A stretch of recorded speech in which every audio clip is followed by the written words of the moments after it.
Hello hi नमस्कार अपन समस्त को मो YouTube channel lucky learning point को स्वागत। तो चलतु आज आम 27/10/25 सोमवार तृतीय चतुर्थ और पंचम श्रेणी लेसन नोट देखा। तो प्रथम तृतीय श्रेणी प्रथम पीरियड 10:30 रु 11:10 आम भाषा आम साहित्य प्रसंग साहाଯ୍यर सुफल अभ्यास कार्यर 3 और 4 नंबर करेंगे। OD3 10 है येलो कोड अभ्यास प्रश्नर उत्तर कहे और लिखे अभ्यास कार्य कराइबी। द्वितीय पीरियड 11:10 रु 11:50 डिकोडिंग और लिखन पाठ 92 कार्यफल पूरण करेंगे मार्गदर्शी पठन करेंगे और कार्यफल पूरण करेंगे। OD306 है येलो कोड पूर्व दिन पाठ मार्गदर्शी पठन करेंगे और कार्यफल पूरण करेंगे। पृष्ठा 104 कार्य कराइबी कार्यपुस्तिका TLM। तृतीय पीरियड 11:50 रु 12:30 मौखिक भाषार विकास सहभागी पठन करेंगे। OD309 है येलो कोड गल्प कार्ड रे गल्प पढ़े गल्प मयूर को पढ़ा को कहबी गल्प कार्ड है TLM। चतुर्थ पीरियड 12:30 रु 1:15 गणित मजा प्रसंग हास बांटा क्रमिक वियोग साहाय्य हरणर धारणा पाइबे। M304 है येलो कोड क्रमिक वियोग को हरण प्रक्रिया प्रकाश करेंगे क्रमिक वियोग साहाय्य हरणर धारणा देवी। पंचम पीरियड 2:45 गणित कार्यपुस्तिका सप्ताह 20 दिवस 5 कार्य करेंगे भाग करेंगे। M304 है येलो कोड भागफल निर्णय करेंगे पृष्ठा 123 कार्य कराइबी कार्यपुस्तिका TLM।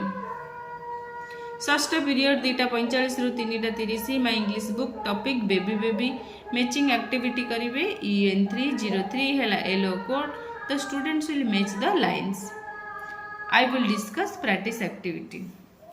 सप्तम पीरियड 3:30 रु 4 जना अजना जोटा कि आम शरीर भीतर अंशर परिपाक क्रिया विषय जानवे। E315 है येलो कोड खाद्य ग्रहण ठारू हजम होगा पर्यंत प्रक्रिया विषय जानवे परिपाक क्रिया संपर्क में आलोचना करी चित्र है TLM। तो एबे देखिबा चतुर्थ और पंचम श्रेणी। एबे देखिबा चतुर्थ और पंचम श्रेणी प्रथम पीरियड 10:30 रु 11:15 चतुर्थ श्रेणी साहित्य कलिका प्रसंग साहित्य रखिबा सजाई रखिबा अभ्यास कार्यर 9 और 10 नंबर करेंगे। OD416 है येलो कोड अभ्यास प्रश्नर उत्तर कहे और लिखे अभ्यास कार्य कराइबी।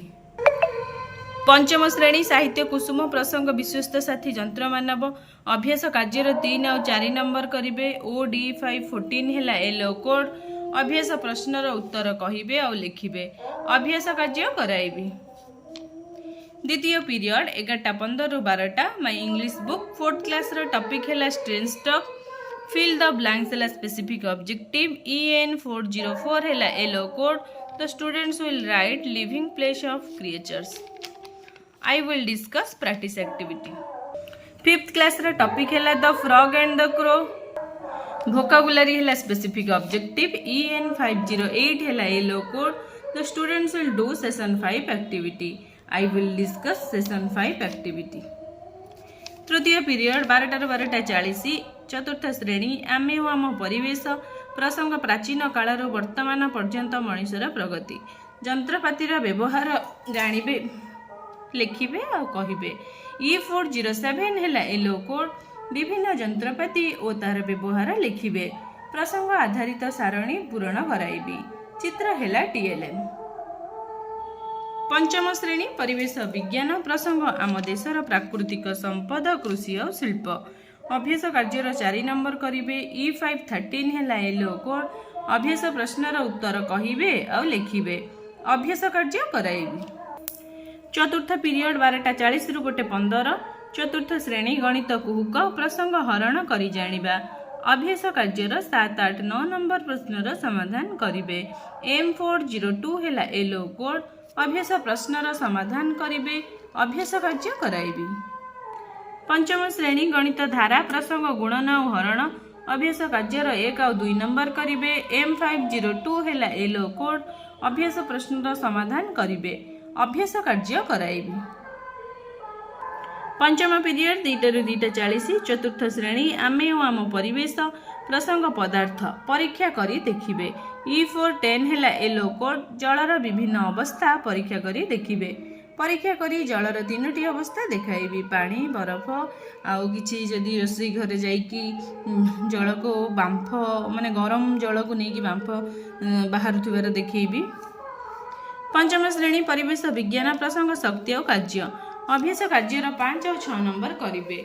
E508 है येलो कोड अभ्यास प्रश्नर समाधान करिवे अभ्यास कार्य कराइबी। षष्ठ पीरियड 2:40 रु 3:20 चतुर्थ और पंचम श्रेणी ओडिया कार्य पुस्तिका पाठ 19 कार्यबद्ध करिवे पढ़िथिबा विषय वस्तु घटना चरित्र शीर्षक विषय रे आलोचना करिवे। OD410 है चतुर्थ श्रेणी येलो कोड OD501 है पंचम श्रेणी येलो कोड कार्यपद पूरण करिवे भाषा कार्यपद पूरण कराइबी कार्यपुस्तिका TLM। सप्तम पीरियड 3:20 रु 4टा चतुर्थ और पंचम श्रेणी पिला माने खेल खेलिबे जेकोसी गोटे खेल पिला माननकु नै खेलाइबे। तो ये तृतीय चतुर्थ पंचम श्रेणी 27 तारिख लेसन नोट।